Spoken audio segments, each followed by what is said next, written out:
It was the dawn of the third age of podcasting, 30 years after the series had launched. The Babylon Podcast was a dream given form. Its goal, to discuss the place where humans and aliens could work out their differences peacefully. It's a port of call, home away from home for established fans, newbies, John, Blaine, and guests. Humans and aliens wrapped in 2,500,000 tons of spinning metal, all alone in the night. It can be a dangerous place. Wait, what? But it's our last, best hope for peace. This is the story of the last of the Babylon stations. The year is 2024. The name of the podcast is Babylon 5, 30 years later. Hello and welcome to Babylon 5, 30 years later, the show that usually takes us through an episode of Babylon 5, 30 years after the original broadcast date. I am one of your guides on this journey. I am Blaine Dowler. This is my second time through watching it all and my second time through reading all these scripts as we go. I am joined by John Wilson, who's a novice. Yeah, it's first time through watching and to date has not covered the scripts, but I think he's got access for Crusade.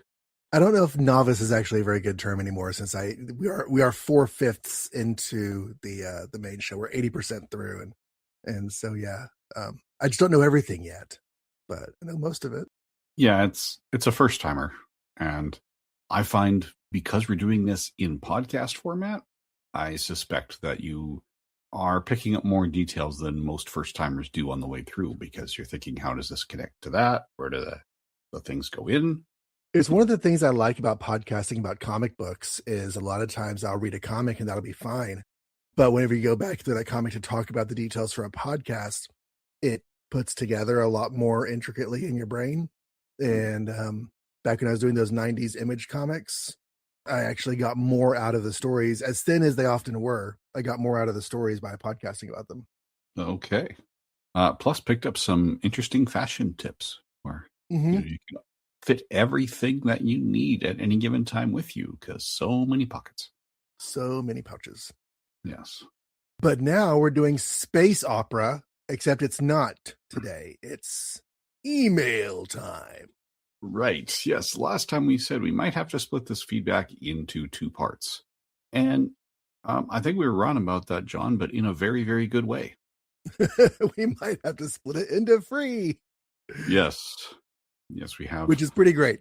Since we were last recorded, we got a whole bunch of more emails from an older, from not an older listener, what do you call it? More recent listener who's listening to the old stuff. As we have said before, please send us your emails and thoughts about old episodes. We would love to hear them. Yep. And that is exactly what is happening. Most of that new format came from a YouTube account, PJD9758. Those initials match a couple emails we got from a listener identified as Paul. So I think that's the... Hi, Paul. Welcome to the show. Yes. Welcome aboard. We are very glad to have you. Although he won't hear this welcome for a while. Possibly. I mean, we are looking at someone who listened to coverage of season 1, episode 11 in the month of December. At least that's when he left feedback on it.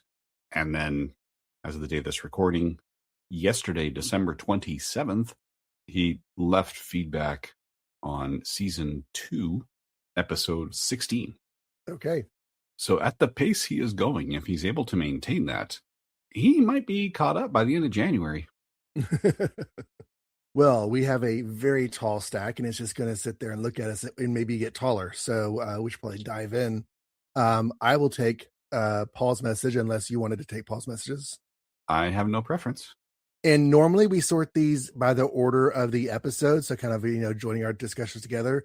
But just so that we don't front load Paul, we're going to alternate between his messages and other messages. So his first one is episode 11. He says, "This was a real treat. I know I'm late to the party. That's okay, Paul. There's still punch. I hate to start it on a critical note, but I literally paused my listening at the gym until I could get home as something hit. I've noticed a common thread when viewing season 1 and issues like Garibaldi's alcoholism, and that we're viewing things as if they always have an immediate toll, just like regular episodic TV. I am a recovering alcoholic. My first attempt to stop drinking and go into recovery was over 30 years ago.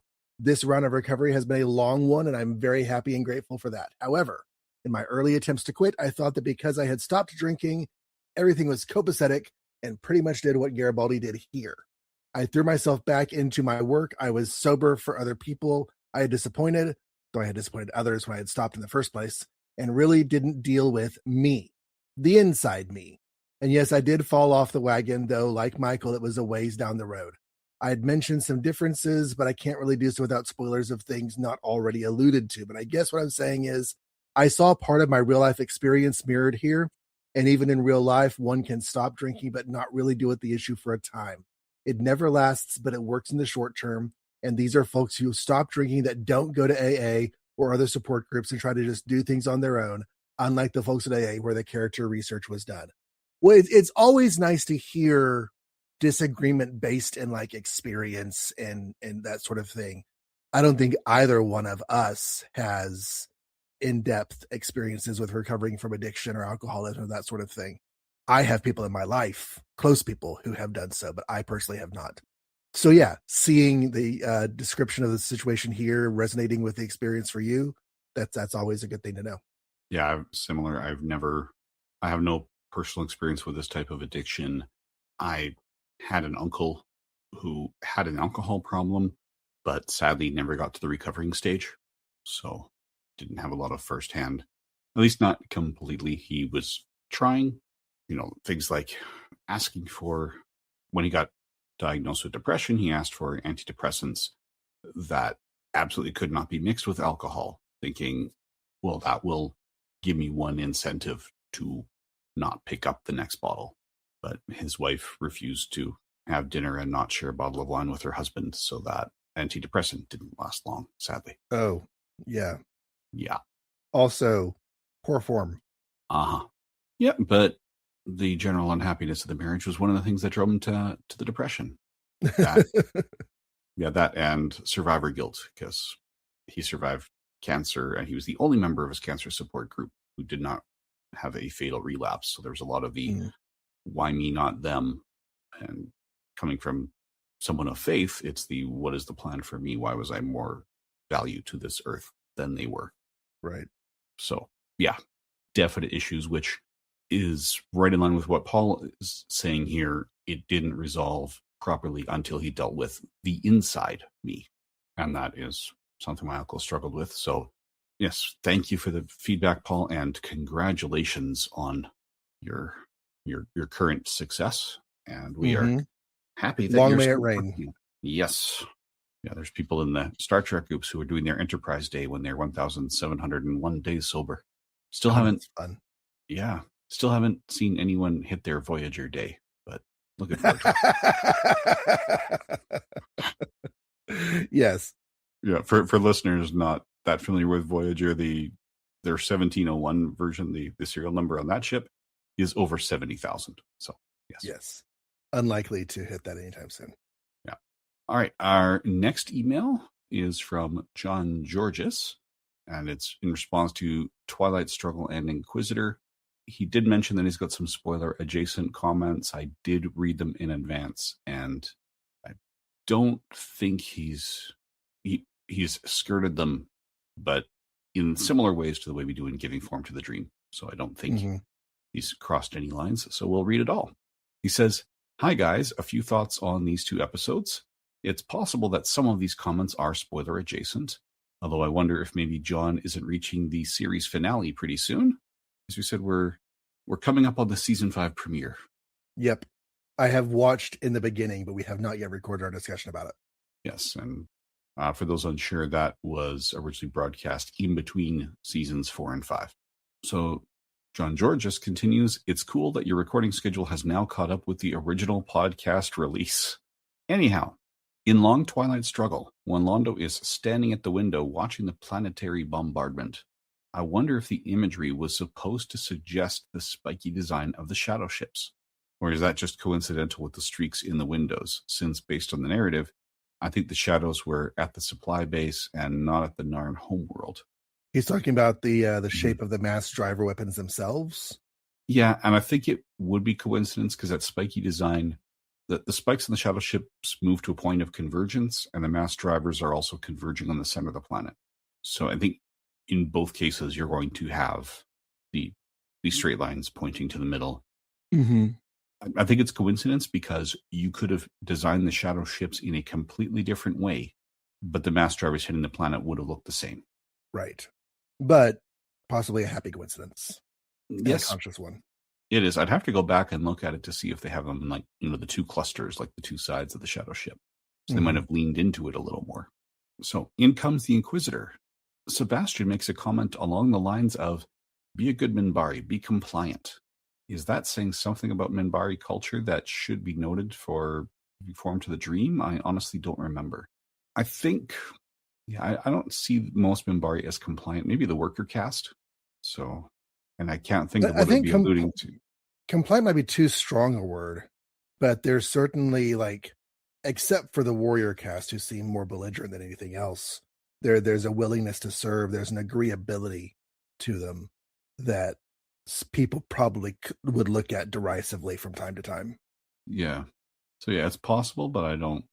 Yeah, again, I can't think of anything specific that would fit in giving form to the dream.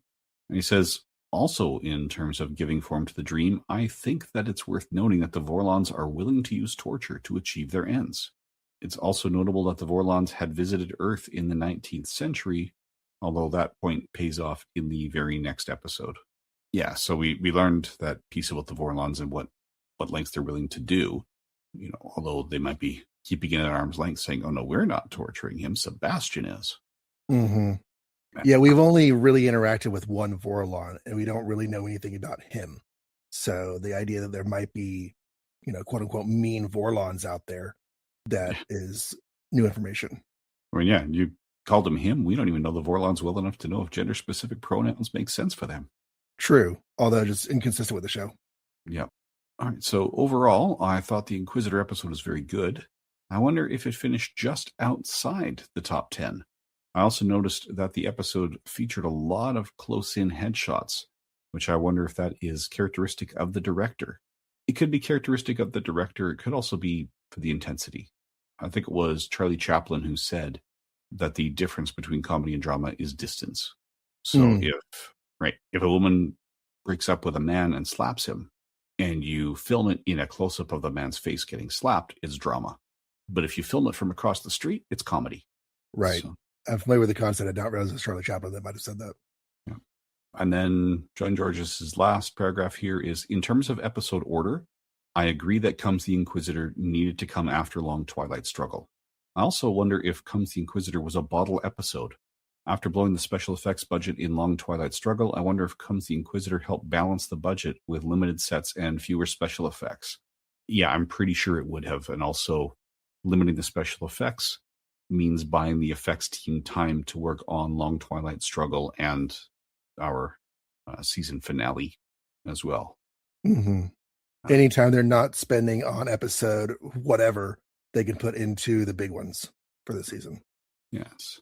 Now, I'm curious about where Comes the Inquisitor goes. He asked if it finished just outside the top 10. So I'm opening up our IMDb listings. We know it wasn't in the top 10. But if we go to the bottom and hit show more, it will actually sort all 110 episodes. It actually comes up with a very strong 8.0 out of 10. That is a really high rating. That puts it at episode number 40 out of 110. Okay. But I think it was about for the season, wasn't he? Oh, yeah. For the season, it could well be. For the whole series, incidentally, the two bottom episodes of the series we have covered. TKO is a 5.8 out of 10, and Infection is a 6.4 out of 10. If I remember right, I was watching TKO with Mindy, and she rather enjoyed it. There was one that from the first season that I remember was rather low rated that she rather enjoyed. I can't remember if it was TKO or not. And also, top 10 for the season wouldn't make sense because that's half the season. Yeah. Anyway, But I think when we came away from TKO, we basically, the Ivanova stuff works really well. It's just the A plot. Mm-hmm. But you can go back and listen to all those things we said back in the day when we were young and foolish. We have another email from Paul, a YouTube comment on episode 20. So right towards the end of the first season, he says, so one of my favorite They Might Be Giants songs, I love They Might Be Giants, has a bass solo played over the phone. I took this to mean more of a sign of y'all's commitment to the getting this done. And when things were fresh in front of mind, it actually made y'all more endearing than it did feel like a slide of quality. I think I was driving during one of our recordings, and that was just the only way we could get it done. Yeah, you were on the road at that time. That was when you're covering Babylon Squared. Yes. Yeah. Yes. Short note from Paul. Yep. But yes, behind the curtain a little bit. We started the podcast with John living in one state, and we finished with John living in another. So, yeah, it's been a long road. All right. So our next piece of feedback, it's actually a conversation between Stuart Wald 2395 and Mahatma Randy 5977 on YouTube. Oh, that's fun. From season 2, episode 21. This is Comes the Inquisitor. So Stuart says, with regard to the elevator scene between Veer and G'Kar, like so many B5 events, it connects and ripples in many directions. For Veer, it affects his future actions. And G'Kar's words interact in interesting ways with Londo, who's not even physically present, but is certainly the third member of this troika, both in terms of his past, in a story which does not even concern Narns, and his season 5 future, details omitted to avoid spoilers. Mahatma Randy replies, I'm surprised Blaine didn't mention this. Damn it, Blaine. Which is kind of an in-joke. That's not personal. Don't worry about that. But that scene, G'Kar cutting his hand, was censored out of the UK broadcasts. It violated their standards and practices. I didn't mention it because I didn't know that. So Randy continues, the thing I think about that scene is that there's two entirely different performances going on. There's Veer, who's giving one kind of performance with the tone, and then there's G'Kar playing in a completely different style on the other side of the elevator. And the contrast between the two of them is what makes it work. Veer is an apologetic nebbish, and G'Kar is scary. He's barely contained rage. Veer is lucky G'Kar's hand is the only thing that got cut. I don't know if this was intended or not, but for me personally, I took a subtext from it. Veer feels bad, obviously, and his instinct is to apologize, but I felt like he was apologizing for his own sake. I mean, I'm sure he meant everything he said, but on an emotional level, he'd feel worse if he didn't say a thing. So it was kind of a selfish apology unintentionally, and more about him than the person he's apologizing to. Meanwhile, G'Kar is just too raw and angry and messed up to even deal with such cloying crap. I've long suspected G'Kar's self-harm in that scene was actually him using pain to keep his rage in check, and then scaring the hell out of Veer with the dripping blood. The way he says it is borderline unhinged, but the final line is super calm. Yeah, I agree with his read here, where, Veer, I think, sees that what his people is doing, or what his people are doing, is wrong, but he does not feel like he's in a position to change it, and he feels awful, so he's just going to apologize to every Narn he has a relationship with as a way to sort of succumb his own feelings, saying, this is something I can do, even though it doesn't really make a long-term difference. I think there is at least a little bit of a desire to communicate, I'm not like them. I don't want this to be happening. And whether that is primarily for his own conscience's sake, like he suggested, or, to convey the words camaraderie or trust are too strong, but something where he's like, I'm on your side. I just can't do anything. That kind of communication does G'Kar absolutely zero good, at least in the moment. And so, yeah, it's not a useful apology, but there's a lot of emotion and there's a lot of potential reads to the situation because it is intense. But I do love the ideas that they're bringing to the fore here. Yeah. All right. So that takes us to episode 122. This is the finale of season 1, I think. Yes, Christopherless. I have found several references where folks have stated that according to JMS, Kemmer did not in fact die with Santiago. So Kemmer being his security assistant who came on ahead of him in Survivors and was working with Garibaldi before Santiago's visit. I was getting him conflated with Keffer. I was like, we're not to him yet. Okay, Kemmer. And Santiago was the president, right? Right. Yeah, and Kemmer was female. She was the one that was a kid who blamed Garibaldi for her father's fate. Right. Okay. There's some speculation. Okay, so yeah, she was the one who came onto the station. She had a connection with Garibaldi and back whenever. Yeah, okay. One of our first big glimpses into the backstory and life story of Garibaldi. Yeah. There's some speculation that she was doing advanced work for the next stop, similar to what she did in Survivors. I may be reading Asked and Answered and doing some Internet Archive searches to try to locate anything he specifically stated.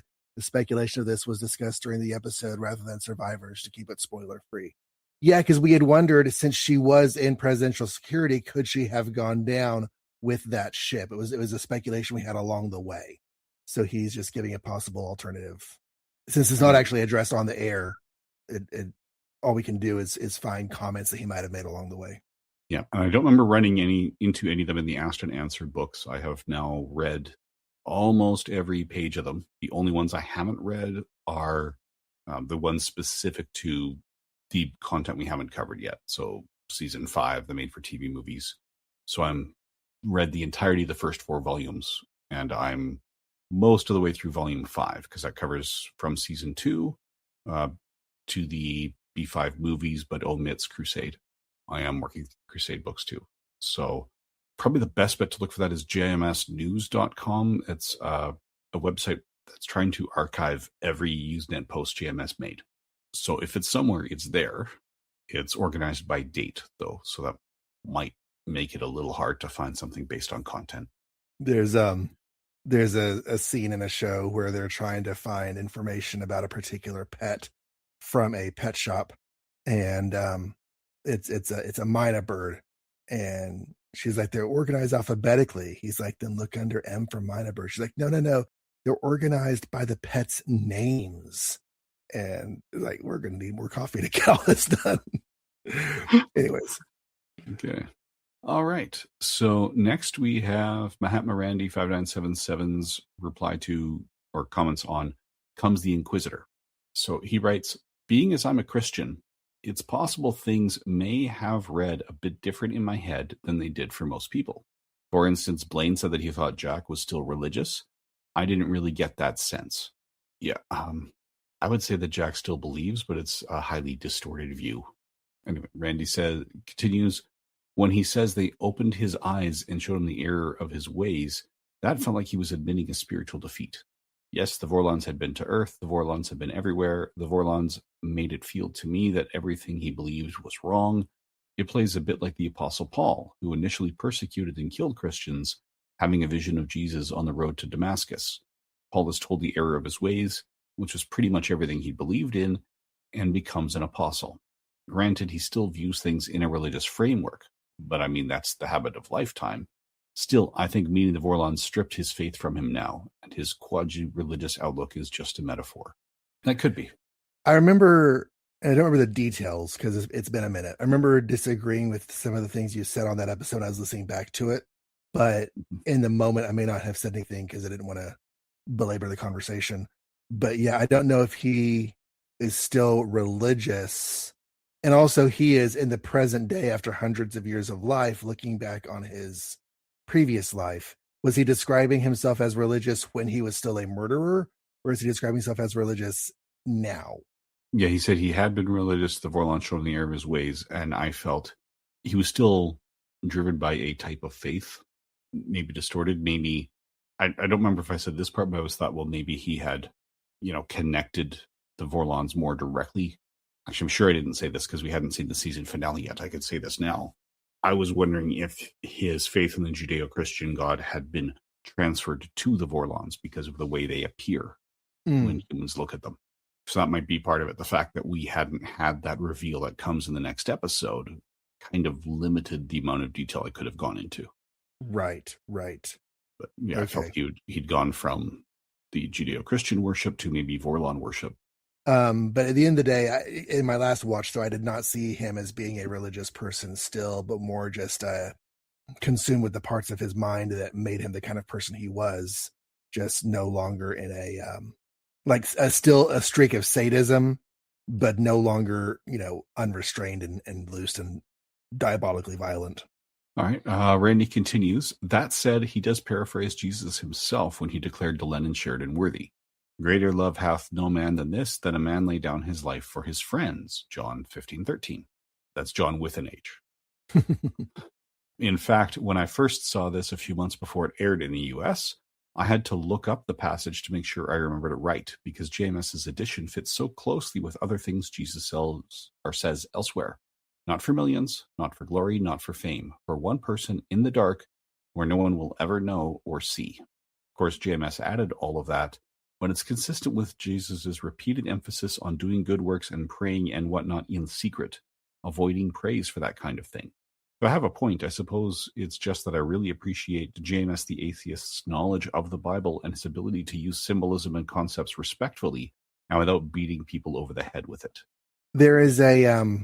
There's a concept, especially in I think probably it's a global concept, but I've seen it often in portrayals in American and European history, and that is that it's religion as culture rather than religion as a deep-seated emotional belief, and that you have, because your upbringing and the upbringing of the people around you, and in some cases the entire kingdom in which you live is religious, that elements of all of that are just going to be part of your way of life, part of your framework and how you view the world.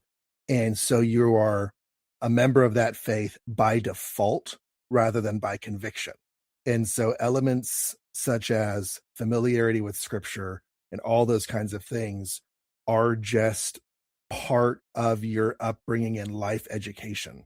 And so even though I don't think we can ever look at someone like Jack the Ripper and say, ooh, man of faith, certainly not in a good sense, he would have all those concepts because he grew up in Victorian England. And that's just part of the way things were, But yeah, so being able to quote scripture and use it like that, I think is just part of his framework of conceptualizing the world around him, because that's just the way he was raised. Yeah, there's that. And I think I mentioned at the time, but JMS has done a lot of personal research into the whole Jack the Ripper thing. And he found some compelling circumstantial evidence to say that Jack the Ripper was actually a priest in the area. One of the few written letters that was kind of supporting him and saying it's about trashing or about targeting the people who are undeserved came from the minister's wife. The murders stopped when he got transferred to the United States, where a similar set of murders began and stopped much more quickly. So, yeah, he makes a compelling argument. It's just how much, I don't think there's enough evidence left to be really conclusive after the fact. But JMS may have been writing this thinking, this guy's a priest who is, I've often felt that a huge part of the problem that, gives people of faith poor reputations is that no holy text is immune to deliberate misinterpretation. There are people who decide what they feel is true in advance and then go looking for text that supports it, even if it's, literally the villain in that story or anecdote, and taking part of their dialogue out of context to say, see, the Bible says this. It's like, yeah, but that's like justifying your actions by quoting Vader, or Palpatine. Right, clearly the bad guy in that part of the book. Anyway, Randy continues, I think the I always give people a little room to disappoint me and you didn't disappoint me scene is possibly Garibaldi's best moment in the show, at least character-wise. Acting, yeah, he's got better scenes, but character-wise, that's him in a nutshell. The whole interrogation, who are you? Unacceptable. Now, who are you? Unacceptable is essentially the Synanon game. Yes, JMS has explicitly said that's where it came from. Randy continues, Synanon was a quasi-medical psychological organization that specialized mostly in drug addiction, and they would do just what we see Jack do. Ask seemingly simple questions and berate you for giving the wrong answer. But there is literally and not figuratively no correct answer you can give. You will always be wrong. You weren't tortured, except for psychologically having it reinforced that you were nothing, but this was said to be a way of breaking down a person's psychological barriers to make people more receptive to therapy. If that sounds culty, don't worry, Synanon was totally 100% not a cult until California courts ruled that they absolutely were and were using such method to essentially brainwash people. They got shut down. In psychological circles, they're pretty infamous and nasty. I thought it was interesting that Jack was using a cult technique to do literally the same thing the cult used it for. Personally, I don't think they passed. As you pointed out, they're falling in love, which skews the results. But they also never gave him an answer he found acceptable. He just decided the questioning was no longer needed because they displayed selfless commitment. Based on his own terms, they didn't pass. Not that you could, really. Yeah, I think that last phrase is the key. He's created a situation that is absolutely unpassable. And so the only thing that can happen is he decides to stop testing them. Yep. So something happens, not they pass the test, but something happens that like, okay, I'm not going to do this anymore because of such and other third tier, set aside qualifications that don't have anything to do with the test itself.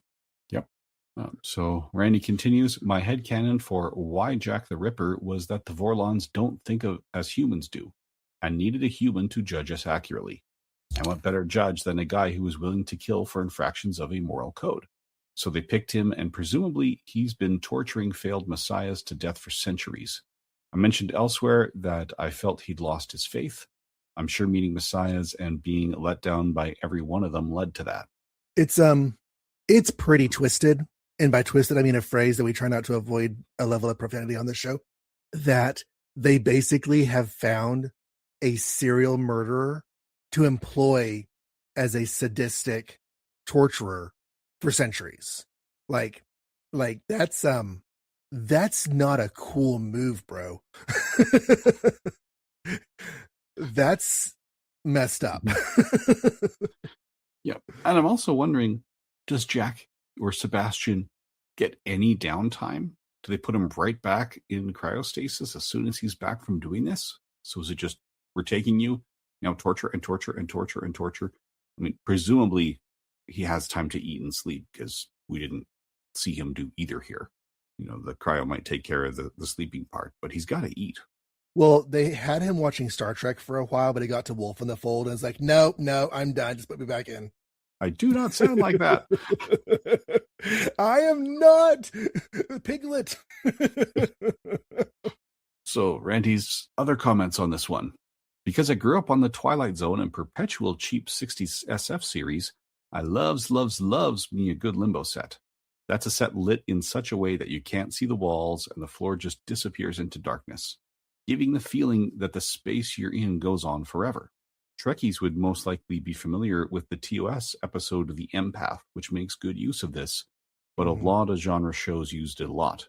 Once Upon a Time from the Prisoner, Schubert's Lab from the Cyborg, episode of Voyage to the Bottom of the Sea, Night of the Puppeteer from the Wild Wild West, episodes of every anthology show from the period. It's cheap and easy effect to use, and it gives a creepy, almost dreamlike feel. JMS likes them. This is one of several episodes he toyed with doing in real time, but ultimately decided not to, mostly because of the subplots. So if I understand correctly, when you see a Limbo set, something both trippy and cheap is going down. Yep.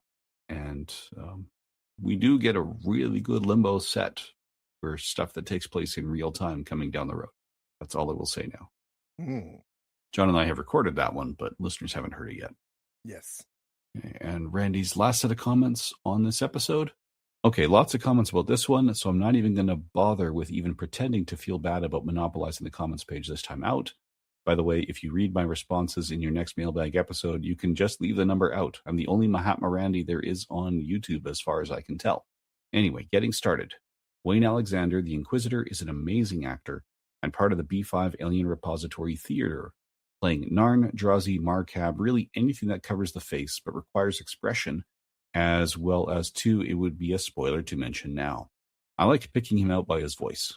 He mostly seems to play Drazi, but he's been everything.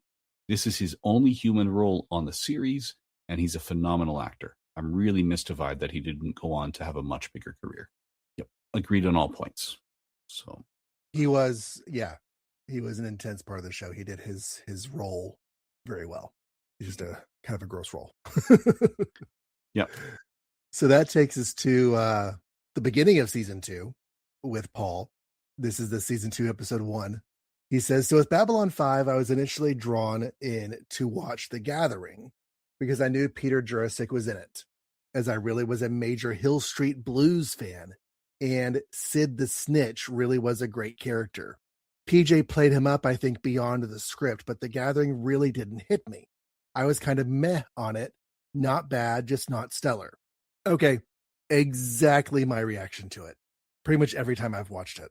Even whenever I watched it with Mindy for our as our podcast was releasing and we were in like season 3, going back and watch The Gathering, it is very mid-level quality to me. It's one of those things where I feel like if I want to get somebody to watch Babylon 5, I have to encourage them not to let the early episodes push them out of the show. Yeah, it is fourth from the bottom on that sorted list of episodes. Of the entire series. Yeah, when you include The Gathering on the IMDb, it's 111 episodes, and The Gathering comes in at 108. All right, then. So, Paul, people agree with you. He says, I then took a break from TV completely. Long story, but I was doing volunteer work and such with no access, and then came home 2-ish years later to see Bruce in place, and having really enjoyed Tron and had seen every Scarecrow and Mrs. King, this drew me back in. I'll put some more in on the episode I came back on. Okay, so he missed the entirety of season 1 on the first go through, and who knows how much of season 2. He says, I've been waiting to comment on Sinclair in general, and I think the comment about him in this cast seems like the best way of doing it without spoilers. When O'Hare was portraying Commander Sinclair, he's believable. When he's Jeff, it's pretty hit or miss. Certain emotions like frustration, I felt like I tended to believe that he felt, but was exercising restraint, at least on station. I really didn't quite buy into some moments, like when Delenn is revealed right after the Battle of the Line, or in Fresh Air when they are telling Garibaldi and Ivanova about getting married. The restraint of emotion worked really well in Command, but I felt like there were times when those eyes especially conveyed not the same emotion the character was experiencing. That's an interesting way to draw the line. I think I agree with you that when he's in commander mode, he's a believable commander. When he's just being himself, he doesn't really come off as a believable human being. I think I agree with that assessment. I do, and there's comments that will spoil those who are going through it for the first time, so I won't get into it. But I think looking retroactively at the complete package, I can say why that would be, but it involves information that the actor absolutely did not know when he's filming some of these scenes. And so that doesn't really explain the performance, but more of a way to view the situation. So yeah. Aside from performance, and just with the PTSD and everything, he's a character who seemed adrift. It's like, okay, well, I know who I am on the job. I don't know who I am at home. So there could be elements of that in there too. But again, it's acting choices that we can't get into, although the rest of his comments touches on that in ways that we're about to hear. In my first watches of the rest of season 1 via VHS while watching later seasons live, subconsciously, I think I knew there was something wrong with O'Hare, as my family has been touched with schizophrenia, particularly my mother, who started symptoms before I was born, had treatment briefly, but spent my childhood without any assistance.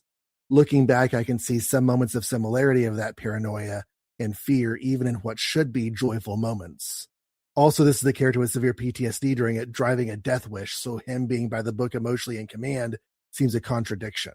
I'm older, so Kirk and Picard aren't my only references. Martin Landau in Space 1999, Lorne Greene in 1970, it's Galactica in 1980. He was barely in 1980, though. As well as military leaders in other non-sci-fi shows, though he is still more believable as Commander Sinclair versus Jeffrey Sinclair.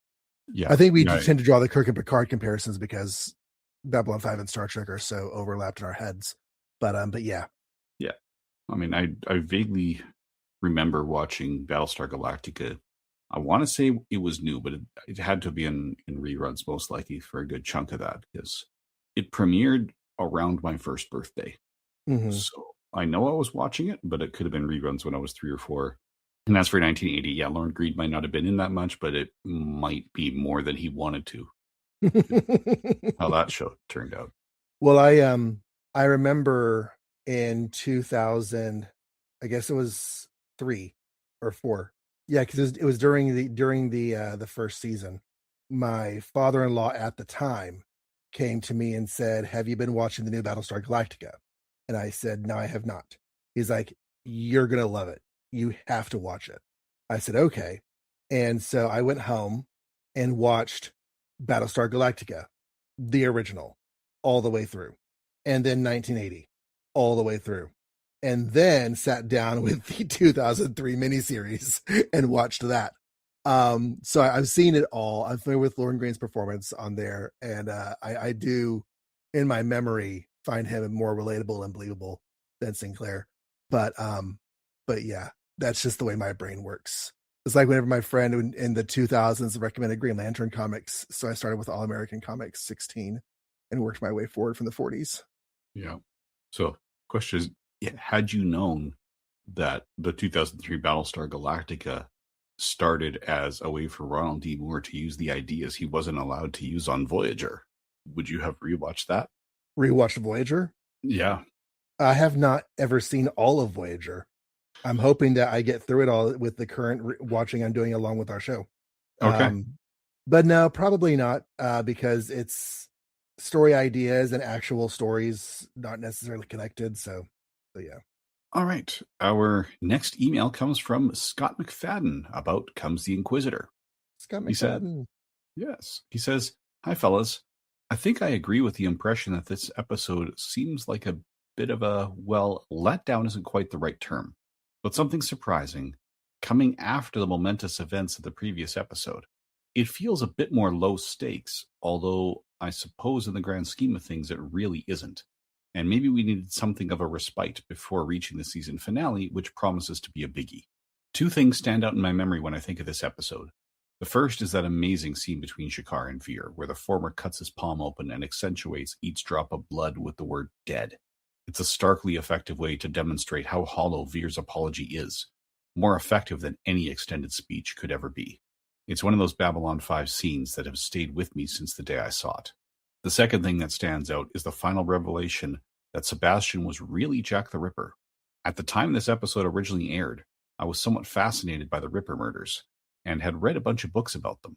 So once Sheridan confronted him at the end of the episode about his vanishing from London just after the last of a series of mysterious murders, and it became obvious where they were going with this, I remember thinking something like, "Oh, cool." In retrospect, I'm not sure that was the best reaction. Hmm. Looking at it now, it feels more than a little contrived. I find it to be a shocking twist just for the sake of having a shocking twist. While I don't feel quite as negative towards it as John expressed, I do think it's a bit jarring, and overall, I'm not sure what to do with it. I understand the need to have a human doing the interrogating rather than a Vorlon, both the in-show reason that the Vorlons need someone who has a better, more immediate understanding of human and partially human, in Delen's case, morality than they themselves have, and the practical reason that it would be difficult to give a Vorlon character that much screen time. Vorlons work best in small doses. But I'm not sure about having that human interrogator be Jack the Ripper. It doesn't quite work for me now. Still, overall, I do like the episode. All of the Jakar material was effective, and the fact that he has not given up the fight merely had to switch tactics for the time being is a good demonstration of how much he has changed from the largely belligerent character he was when we first met him. His line to Garibaldi about, "Let's pretend I've lied to you and you've caught me," is one of those bits of pithy dialogue that B5 gives us so often. I like the fact that Garibaldi is willing to help him and that he does it specifically because Jakar made the choice not to lie to him. It's a nice character beat for both of them. That's enough for now. All the best, and I will talk to you again after the season finale. Looking at that moment in light of what we have seen since, it feels like it's one of those giving form to the dream moments. Like that connection there between Garibaldi and Shakar is a herald of things to come. Yeah. It's foreshadowing, but it's also a beautiful moment between those two. Mm-hmm. So, and yeah, I agree. I mean, using Jack the Ripper does then establish that Vorlons have been visiting Earth for a long time, and we're not clearly sure how long, which is important an episode later. But Yeah, why Jack the Ripper specifically? I think it's because JMS was also fascinated by the Ripper lore. And I don't think there's anything shameful about like, oh, cool, when you see a connection to Jack the Ripper. I mean, yes, it was horrible. It was a long, long time ago, and at this point, it's just an aspect of history that's fascinating. And so to have somebody else draw into something that you can get kind of nerdy about, I don't think there's any shame in feeling a cool connection with that. No one alive today is being hurt by Jack the Ripper history. Okay, episode 203, The Geometry of Shadows. Paul says, I have to disagree with the guest host on the subject of the tie-in novels. Babylon 5 has always been about setting the stage and then letting the characters in, sometimes gradually and sometimes abruptly, and all with world building and background. I really felt like they did this with the trilogies. In some cases, setting a prologue, but then we do get the characters we become attached to as well. We haven't read any of the trilogies yet. We haven't discussed them. I did read the first book in the Psychor trilogy, and it's excellent. Yes. And at the point of the Geometry of Shadows, we had not yet had our first novel discussion episode. I think the first one came out during those first few episodes. Anyways, my wife and I, when trying to convey to the other that our daughters are bickering, look at each other and do green, purple. It's given me an in to introduce folks to the show. Also, Claudia Christian's facial expression when the ankle breaks plotline wise always seemed so real. I thought it was just great acting for a long time, but that's some real pain. She's not only a fine actor, but she's got some damn good grit to her. Also knows a few things about cooking if you've seen the web events. That scene with Eric and Sheridan where the former gives an explanation as to who they are and makes the blossom appear just really touched me. Some of it in his own voice, some of it is in his words, but it also is something I reflect on as to some aspects that can make us all better people. He was the right actor with the right script in that moment. I have not seen Claudia Christian do any cooking things. I actually don't know if I've seen Claudia Christian anything but this. Oh, she has actually, for this gift-giving season, she published a book of recipes.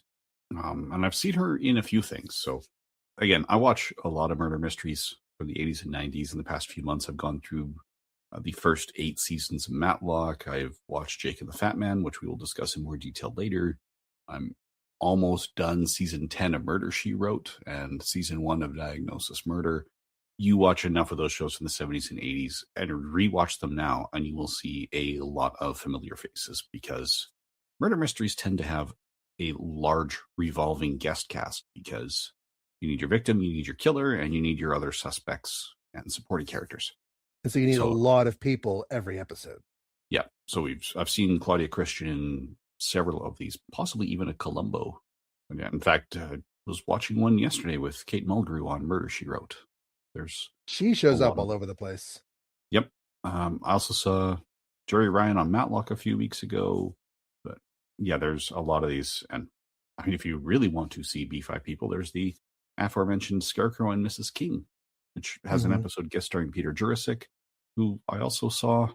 We rewatched the Christmas episode of Remington Steele last week, which has Peter Jurasik in it. So going back to Kate Mulgrew for a second, there is an animated show that started in the wake of The Next Generation, and it has a pretty significant chunk of Next Generation cast in the voice cast, most notably Jonathan Frakes and Marina Sirtis, and that is, of course, Gargoyles. I've been watching through Gargoyles pretty much for the first time. I only watched it occasionally as a kid and never really got into it, but I've been watching it through. And I just watched one that had Kate Mulgrew show up. So, like, she is actively busy doing Voyager, but she also came over and did a voice part for Gargoyles, which is just kind of funny because it has so much Star Trek cast, but not enough. They need more. Yeah, I've actually heard people refer to Star Trek Picard season 3 as the biggest TNG class reunions or cast reunion since Gargoyles. Yeah, because so many of them are in that. Kate Mulgrew was in Cheers as well. But okay, yes, so there's anyway. If you watch Murder Mysteries, you'll find Claudia Christian. You'd be surprised at how many of them are showing up in Jake and the Fat Man too. I was. Mm-hmm. There's something about that Elric and Sheridan comment that I wanted to bring out. I'm trying to remember what it was. Oh, it left my brain. Whatever it is, that's fine. Okay, well, we will tangent or move away from our tangent about Star Trek to read a conversation from FSM Dog and Mahatma Randy 5977. that was attached to our season 2 finale discussion. FSM Dog says, I wish you wouldn't keep dragging DS9 into this. I have never watched it and probably never will. Randy said, comparisons are unavoidable, but starting off a huge season finale of B5 with 10 minutes of DS9 talk is a bit much. FSM Dog says, yes. Yep, it was one of the biggies. It needed the DS9 comparison like it needed a hole in the head. And Randy says, well, I mean, everyone needs a couple holes in their head. I've got 7 myself. I'm not like angry about it or anything, but it did feel a little excessive. And yeah, I actually did find it felt natural when we were recording, but I did find in editing that, yes, it was a long conversation. I didn't see a way to cut it without making it obvious it was cut. But this is valid feedback because there was a lot of that. So if we end up recording like that again in the future, and I don't think we have yet, what I will do is drop it in insert saying, okay, we had a lot of Star Trek talk, and stick it on the end of the episode so that, acknowledge there's going to be a bit of an abrupt transition here because we have this conversation you can hear later if you choose to stick around. Do you remember what it was we were talking about? Because I feel like we tend to do that stuff when it's relevant, but of course we've been doing this for years, so I don't know. I think that one might have been slightly relevant. Some of it might have been just, hey, at this point, because you were doing the rewatch, this is what's just happened in Deep Space Nine and Voyager and just catching up. So okay, it was longer and less relevant than most of our Trek tangents. So I get why that's Gotcha. the one that caused them to speak up. So yes, in the future, it will be edited in a way that listening is completely optional if that happens again. Okay. Well, my brain likes to sync things up. And so I find those kinds of like, this is what's happening with other things happening. Those things fascinate me. Obviously, I am not everybody. Yep. But yeah, so that's probably why I didn't see anything weird about it at the time. Yep. And like Reddy said, some comparisons are unavoidable, especially given the origins of DS9 that we are now. Yeah, we've gotten pretty far past any of that kind of discussion, but yeah. We will take the comments under advisement. Also, you should definitely watch Star Trek Deep Space Nine. Yes.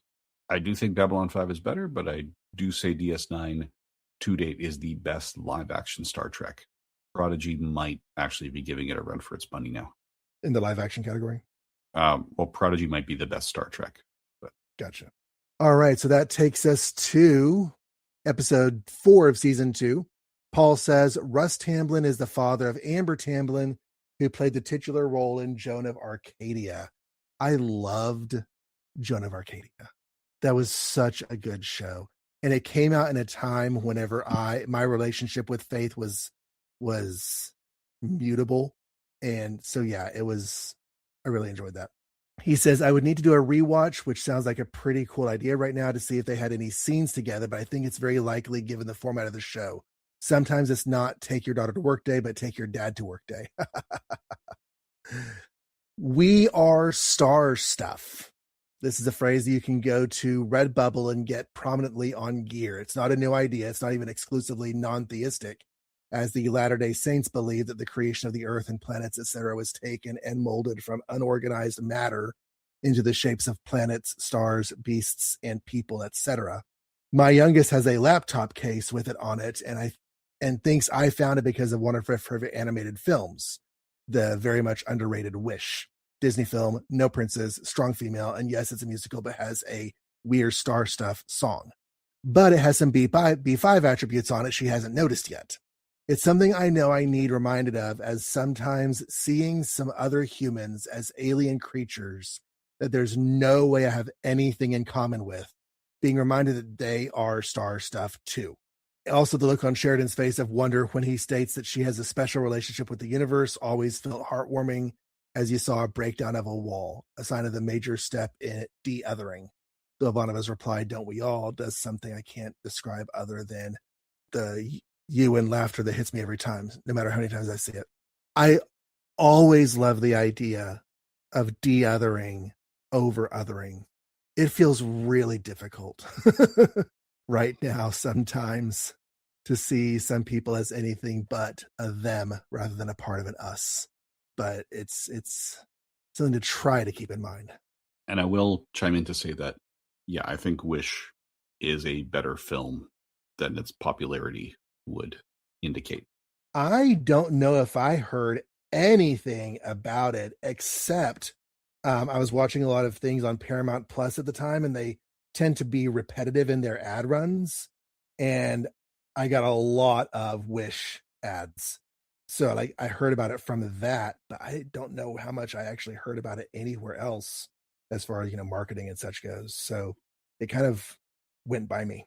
Yeah, it was Also, I don't live with children anymore, so yeah. It was an anniversary film. I think it was like their 100th feature or something along those lines. So it wasn't a calendar anniversary, but a production anniversary. So they made the decision, okay, people associate the strongest classical Disney association is When You Wish Upon a Star.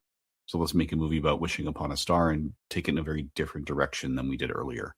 And that became Wish. Went in a very different direction. Like I said, it is good, but I know a lot of people dismissed it. Partly, if memory serves, it was more of a streaming debut than anything because of the lockdown. They had a couple movies. That and Onward is another one I haven't gotten around to seeing yet.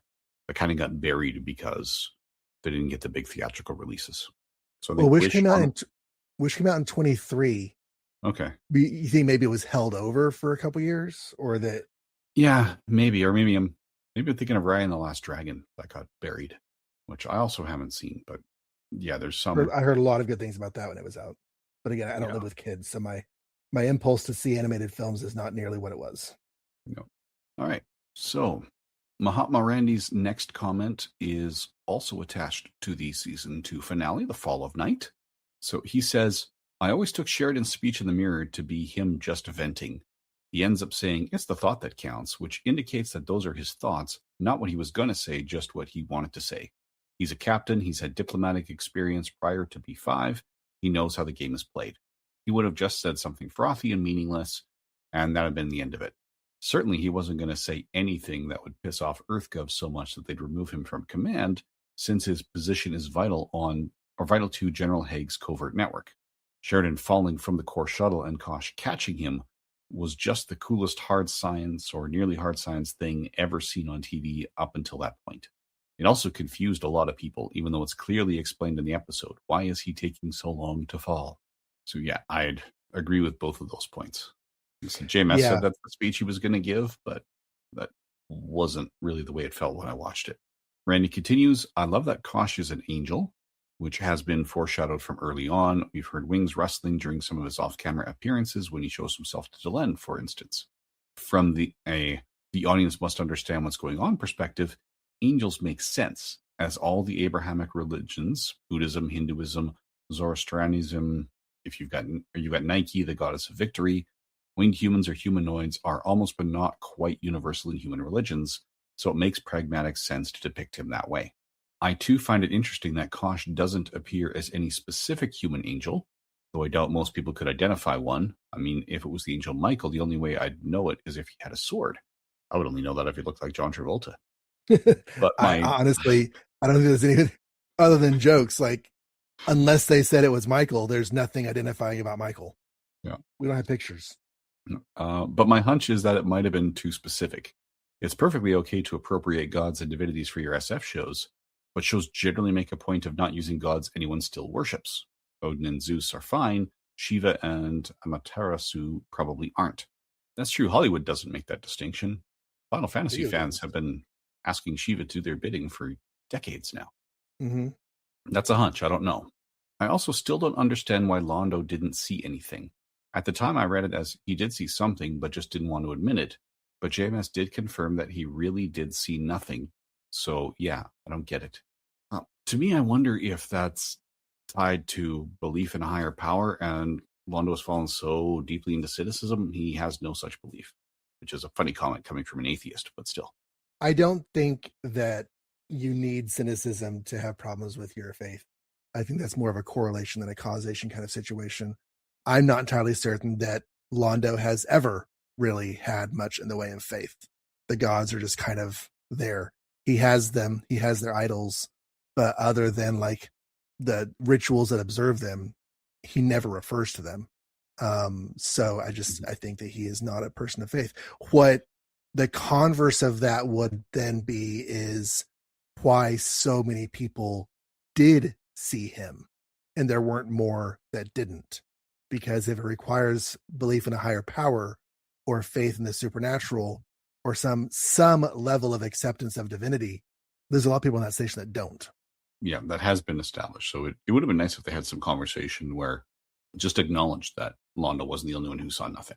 Because I think that's what it boils down to is the fact that people of multiple faiths and multiple species, multiple religions looked at the same person at the same time and saw different physical manifestations. Right? They saw something that was meaningful to them. To me, that would just say Londo has no such meaningful image for the Vorlons to latch onto. So, yeah, as John's saying, there's enough people there. I doubt he was the only atheist in the crowd. Right. Anyway, Randy continues. There is a tendency among people to assume the story you're watching is the only one that really matters. We do get mentions here and there of what's going on elsewhere, occasional news from Earth, the Narn Centauri War, etc., but we really don't have a solid view of the larger world. JMS uses this tendency against us in instances like this, where we know, for instance, that President Clark is a bad man, but we assume that Earth is generally good, the government is generally good, and once the nefarious stuff is exposed, everything will be okay. We have no idea what's really going on back there, and this episode dropped a bucket of cold water on that. Nightwatch was shady, we knew that. Black armbands are never a good sign. And Psi Corps is bad. Black uniforms and riding boots are a bad sign. Garibaldi compares them to Nazis the second time we see them. But Mr. Wells is something else. And Roy Deutsch's character, I forget his name, has a very different opinion of the Centauri than the station crew do because he's been dealing with their diplomatic corps, hammering out much bigger deals than take place on B5. He's been feted and praised, and done likewise to his Centauri counterparts. Of course he's going to have a swell opinion of them. As for the minor worlds, who cares? We've got a non-aggression pact with the Centauri, so it's not important. The universe does not revolve around the station crew, and in this episode we have it driven home very clearly that as much as we like them, they're just subordinates with very limited power. Yeah, I think I can agree with that there. I think there's more to the dismissal of the Narn than just, we like the Centauri, so we're going to deal with them. The dismissal of the Narn seemed very deliberate and to the point of rudeness. But I really, really do like the points that we assume Earth are the goodies because we are from Earth and we like to think of ourselves as part of the goodies. They're just baddies mixed in with the bunch and we got to root those out. Reality is much more complex than that, which is difficult from as we said before, difficult from a storytelling perspective because you want your stories to end well. Mm-hmm. I am also going to say it's kind of funny to hear them mention that black uniforms are a bad sign. Yeah. Considering where I am in my script reading right now. Oh, I thought you were going to go with current events. Oh, yeah, there's that too. There's current events and there's stuff coming down the pipe. Okay. Yeah. Yeah, jackbooted thugs. Not a good thing. Yeah. Yes. Okay. Randy continues. Londo is going through this true. Though he has his own agenda and his own side deal with the Shadows, and as part of Lord Reefus' conspiracy, he is still just a subordinate. He has to do what this Centaurum tells him to, etc. And right, that actually ties back to what we're saying with the Narn dismissal. I think a big part of that is because, as was established in the season 1 finale, agents of the Shadows have influence over Psi Corps and EarthGov. So their association with the Centauri requires a certain distance from the Narn. Yes. So Randy concludes, it's a really nice dose of reality. There are big things going on everywhere that we're not privy to. And while Kirk may have been able to do whatever he wanted just because he's Kirk, Sheridan doesn't. I love that. It plays against the cliches and these sorts of shows. Different kinds of storytelling are a good thing. Yeah. Yeah. And he's right that the complexity of the world is rarely seen because we're always focused on our people, and getting a outside perspective brought into our inside core is refreshing, informative. Mm-hmm. I admit I'm also not a huge fan of Kirk. I know there's a lot of people say he's the best captain, partly because he was the first captain. He established it. Well, Pike was the first, but Kirk was the first mass audiences met. But there's Robert April on top of that. But I found a lot of his risks were unwarranted. One of my rewatches. How do you define unwarranted? Sorry, go ahead. Well, he was. Yeah, he was jumping into cases without all the information. On one of my rewatches, I actually kept track of how many times people died that wouldn't have died if Kirk had paused and let Spock do his thing first. And I think I got up to like 80. So Another fun thing to keep track of is when you're watching The Next Generation, how many times Worf gets told no. Worf's ideas are never, ever listened to by Captain Picard, with only rare exceptions. Yeah. Also, how many times Worf loses the fights he's in to show how tough the bad guy is? Yeah. Anyways. All right. Back to B5. So we have from Paul, episode 5 of season 2, off-screen Dwight Schultz and Jerry Doyle were friends. Jerry Doyle is Garibaldi. Who's Dwight Schultz? In this one, he was Amos, the crazy guy who'd been followed by an alien entity and was living down below. He was also on the A-Team, and in Star Trek, he was Reginald Barclay, who I associate with TNG, but I think in the end, he might have had more appearances in other series. Yes, in Voyager, yes. Yeah. Both also being conservative, Dwight subbed on Jerry's radio show for a time. It was interesting as I met Dwight Schultz at a con a number of years ago, and though conservative, he was much less outspoken even when I asked about the radio show stint. It's always fun to see off-camera connections. Yeah. All right. And then another conversation between Mahatma Randy 5977 and FSM Dog on our season finale here, or the season 2 finale.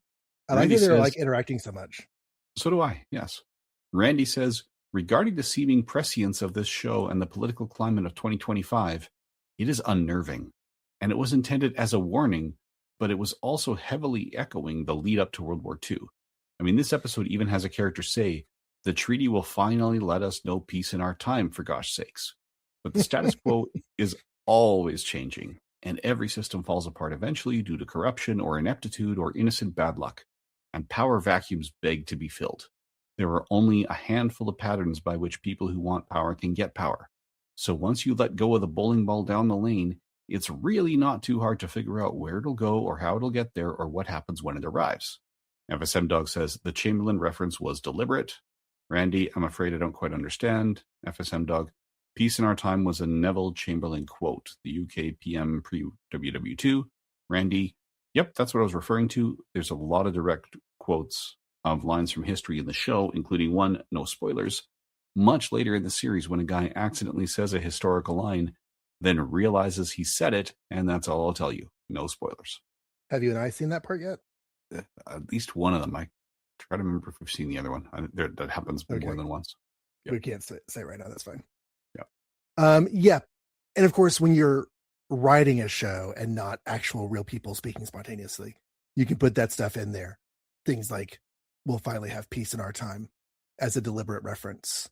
It is spooky when people speaking spontaneously on microphones end up echoing sentiments that surely if somebody said, hey, you sound just like that guy with the mustache when you're saying that, maybe you shouldn't say that on the microphone. They wouldn't, but you never know with some people. Spider in the Web, episode 6, season 2. Jessica Walter was in a controversial, amusing, and thought-provoking comedic movie with David Spade, Jeremy Piven, Jon Favreau, and George Clinton, with the entire Parliament Funkadelic called PCU. There's incidental music from Steve Vai, some of his normal high shred riffs. There's some of this which does not age well, but there's some underlying themes that are relevant. Jessica Walter. I think she was a guest star in that episode. Oh, yeah. I don't remember who she was in that episode, but she is well known as being the older mother on Arrested Development for 16 years. But yeah, okay, so she was also in PCU. I think that was the one where there was the secret organization who couldn't be used under that name again because it turns out there was a copyright violation. Gotcha. Okay, so our next email comes from Scott McFadden covering the season 2 finale and the season 3 premiere. So Scott writes, hi fellas, I've been away at a gaming convention, so I wasn't able to write you until now. I'll try not to make this email too long, even though it's going to cover 2 very eventful episodes. I enjoyed your coverage of The Fall of Night, particularly some of the behind-the-scenes aspects. I don't think I realized or appreciated the notion that Kosh was actually projecting the various appearances that he assumed to different races, rather than just being a natural effect of being a Vorlon. That does somewhat change my understanding of what was going on in that final scene. That sequence with Kosh finally leaving his encounter suit to rescue Sheridan and appearing to each race as their particular religious or cultural icon is one that has stuck in my memory ever since it first aired. I hadn't remembered specifically when it happened, but in retrospect, of course it had to be in a season finale, didn't it? I had forgotten the detail of Londo seeing nothing. I like the ambiguity of what that might mean, as Blaine so thoroughly explored the various possibilities. I had a thought on that after our previous email. I can't remember if we said this in the episode, but what about the possibility not that Londo didn't see because he didn't believe, but that Londo didn't see because Kosh explicitly didn't want him to see anything, as basically possibly giving him the finger or some other rejecting emotion because Londo's being very bad right now. Yeah, I think we did float the possibility that it's because of his connection to the shadows. So that might have been, maybe Kosh deliberately holding him back because of his connection to the shadows. Yeah. So I don't think we phrased it exactly that way, but we did. Okay. We did float the possibility that it was the shadow connection to Londo that prevented him from seeing anything. Scott continues, whatever the reason, Londo himself is clearly upset by it, which shows that he still has some level of introspection. Mm-hmm. Now, poor Kefir. I do feel bad for for Robert Russler, who did the best he could with the limited material that he got. It's too bad that JMS couldn't find more for him to do, as it might have been interesting to see things from the perspective of someone lower ranking than the command staff. I suppose, in a way, that's what Zach Allen is doing, providing the average guy viewpoint, but his storyline is rather different. Jeff Conaway does really good work in this episode, visibly squirming as he is pressured to report on the sedition among the population. Mm-hmm. A plotline that resonates even more strongly now than it did back in 1995, or even when you guys were recording this episode. Speaking of Conaway, it was nice to see him added to the opening credits as we move into season 3. Ironically enough, he didn't actually appear in Matters of Honor, but it was still nice to see him added. I always had fond memories of Jeff Conaway from Taxi, so I was glad that he was able to make this career comeback on B5.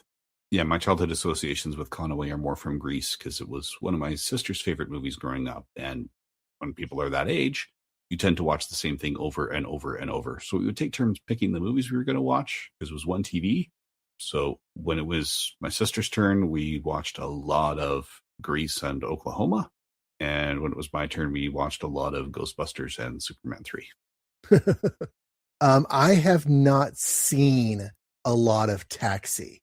I do have a collection of 1970s TV shows that I'm going to be working my way through as I read through this decade in Marvel, because my Marvel reading is currently in 1971. And I've contemplated whether or not to put Taxi on the list. The only connection I currently have to Taxi is that, his name is escaping me. The comedian, somewhat infamous, controversial, the subject of the movie Man in the Moon, who had a recurring role on Taxi. Yes, he played Latka. I'm blanking on his real name, but I know exactly who you're talking about. So when I saw Man in the Moon and learned about that performer and that he was in Taxi and that Taxi was in reruns when I was a kid, was young Christopher Lloyd on Taxi? Yes, young Christopher Lloyd is my favorite part of Taxi.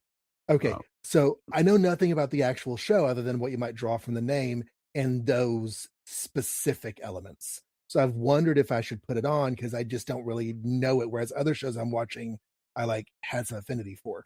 But I've been wondering if I should watch Taxi. Taxi has its moments, but like I said, the ones I remember from watching in reruns as a child, they are all Christopher Lloyd moments. Like when he gets the job and he goes door to door selling vacuums, or when he writes his driver test. That's, just one example of the punchline. Writing his driver's test, he's probably not going to pass. So he's like asking for help. He's like, "Psst, what does a yellow light mean?" And then Jeff Conaway says, "Slow down. Okay. What does, he was just gold. So yes, it's worth at least sampling. It may not be for everyone, but it's got Judd Hirsch as your classic straight man, right? It's got the right cast. So anyway, Scott continues. Marcus is a good addition to the cast as well. I remember his character quite well. He will deliver one of my favorite lines in the entire series, which I won't spoil here, but I suspect you'll know it when it comes around. Blaine may already know the line I mean, as it's frequently quoted. And I think at this point, John does too. Yes. Anyway, Jason Carter does some nice work as Marcus, establishing the kind of man he is very quickly. I find it a little funny that he's a bit cagey about who he is, going by just Marcus, but the opening credits go ahead and reveal that his surname is Cole. No big deal, but it amused me.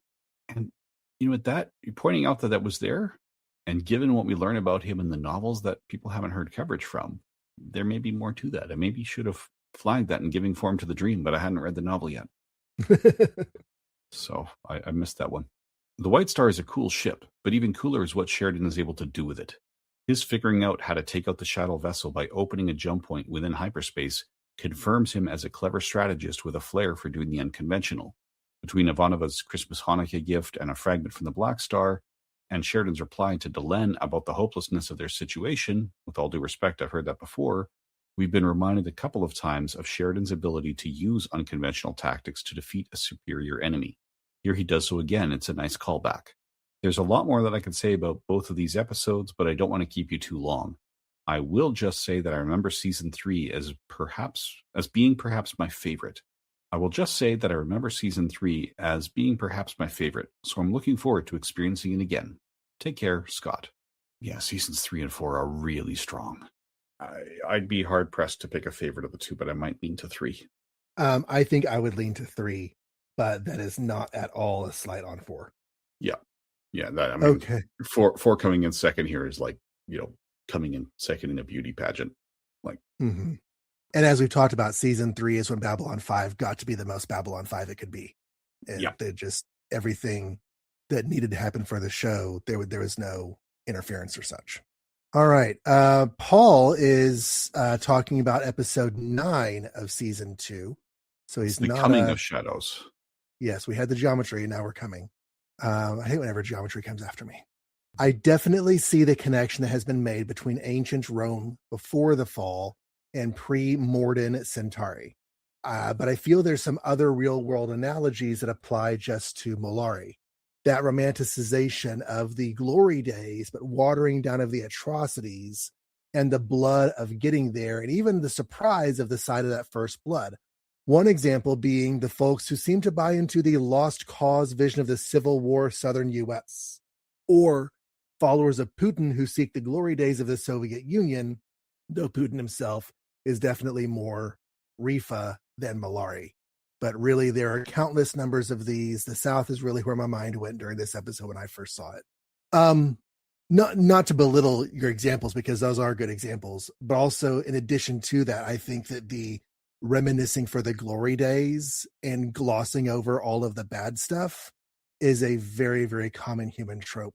And honestly, it is at the heart of the political slogan that has for so long driven our current situation. Looking back at what once was and trying to achieve some past greatness, completely overlooking all of the grossness that was happening at the same time. Yes. Make Centauri great again. Yeah. It's like whenever there's a Superman miniseries called World of Smallville that, goes back to the good old days of the 1950s America, when institutionalized racism was a way of life. It's just, there's things we don't want to repeat, and it's not worth having some imagined ideal reachieved in order to get there. Yes. Water fountains should be for thirsty people, and thirsty is the only criteria that matters. Right. And even if you're not thirsty, you can still have water. Mm-hmm. On the back and forth regarding whether Sheridan is appearing commanding or not, I feel like there's a difference on how he commands in whatever role he's in. I feel like he was really getting his ambassadorial legs under him. He's pretty commanding in what the character is comfortable with, facing off with the Trigati and points of departure, commanding other Earth Force personnel. But it feels like it takes time for him to warm up for what it takes for his other duties. The sheer awe he showed in Revelations regarding Delenn and other topics while talking with his sister Liz, just as one, for instance. I like that read, that just because you can be a captain doesn't necessarily mean you're used to all the different aspects of what captaincy entails. I know that well, it's a tired comparison, but like Star Trek captains, ambassadorial stuff is always one of the things that they tend to struggle with. Paul goes on to say, as a ship captain, he'd have had to represent Earth on similar scales, but dealing with major powers headed right into war, it is a whole new thing. And his last paragraph says, thing is, even if the graphics are looking dated, they look good enough that I can suspend belief and get into the plot. To me, that's enough. One of my kids who's not quite ready for the series, age maturity wise, saw some of an episode with space scenes and really made no comments on how good or bad the effects were and got into it until the call to dinner came. So maybe there's hope for our youth and Babylon 5. And to its credit, Babylon 5 has a really, really steep growth curve in how the effects look. Like early season 1 and The Gathering versus where we are at the end of season 4 going to season 5, completely different levels of quality. Mm-hmm. And in fact, they changed effects companies for the last episode that we recorded about. Okay. So the last 22 in production order. Yeah. Yeah. There's the first company grew, and then they formed a company whose first job was what was the episode broadcast as the season 4 finale. Gotcha. But yeah, there's some definite growth there. And in terms of hope for the youth, yes, I introduced some of my students to Babylon 5 through Believers. Last year, I was teaching a course on social issues in literature and media. And we talked about, the extent of religious freedoms with the episode where, the parents are refusing the life-saving operation for their son because it violates their religious beliefs. And yeah, that turned some of them onto the show. I found out one of them was using a VPN to pretend they're in the US to stream it on Tubi. Whatever must be done. Yes, because there is, then and still now, there are no Canadian subscription services that just include Babylon 5 as it is. The US streaming ones are still US only for that. So I'm watching the digital ones because I bought them from Apple. All right. Our next YouTube comment comes from Simon Giles. It's also on that season 3 premiere. It's a short comment. That's one hell of a pre-recorded buffer you've got. Have you finished the series by now? Not quite. As we said, we are just in that transition between seasons 4 and 5. We tend to float about 2 years ahead of the show. I thought we would have narrowed that gap by now, but some of our changes in recording schedule and plans, preparations for other shows that we're doing along the way have all kind of gone into that not quite happening. But yeah, we tend to float about 2 years in front of the show. Yeah, I think the main reason that we are behind is we decided to do a monthly podcast concurrent with this one. So that's like 15 or 16 recordings in at this point. Mm-hmm. Mm-hmm. We're not behind, Blaine, by any stretch. We're just not closing the gap. Yeah. Simon does finish by saying, welcome to the fun that is season 3, though. Yes. So Paul says about episode, is that 13? It's between 13 and 14. It's feedback special number 5. Oh, yes. Okay, so it's numbers. Paul says about feedback special number 5 on the subject of ultra serialization. I agree with you both. If the plot is moving or the world is being built, it can be enjoyable.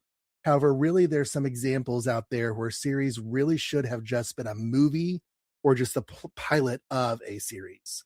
I think the failure of the Inhumans is at least partially due to a stretching rather than an expanded storytelling. Not that there weren't other issues, but I think that was a major one. Blaine's point about stick to the landing at the end is so incredibly true, which makes me appreciate B5 even more considering the cancellation, rehydration, and the machinations JMS did to make it all work in such a way that it doesn't feel forced and that it just all works. Yes, I'll comment more on this in a few years. Yeah, I don't think it's any, even people who haven't seen all of the show but know something about its structure that there were issues with the 5-year plan. I have not seen Inhumans since it first aired. I watched all the episodes and I remember ending it wishing we had gotten more, but also realizing that what we got was not nearly what we could have gotten. But I got more Anson Mount on Strange New Worlds, so that's good. Yep. And I was blanking on the actress who played Medusa. She was also Zatara in Smallville. Very brief part in Tron Legacy. I liked her as Medusa, but knowing that it was purely a cost-cutting measure to decide to shave Medusa's head at the start, that was, That would be like having a movie with the Merc with a mouth and then sewing his mouth shut.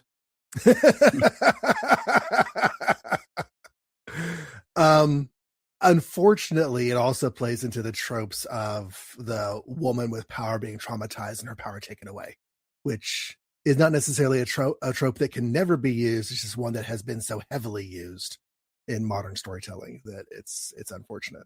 On its own, in a vacuum, I don't really mind the idea of removing an extremely expensive production element for the sake of the TV show budget, but it's just unfortunate. Crystal was my favorite part of that show.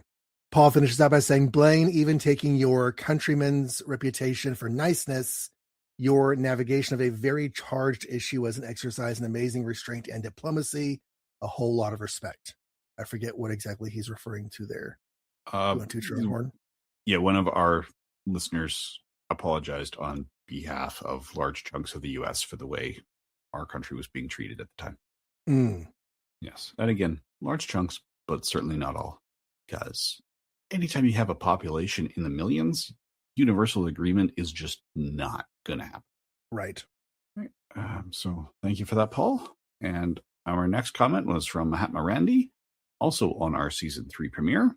He says, very good episode. I'm not sure if this is germane, so feel free to ignore when the next feedback episode comes along, or just delete it from the page if you like.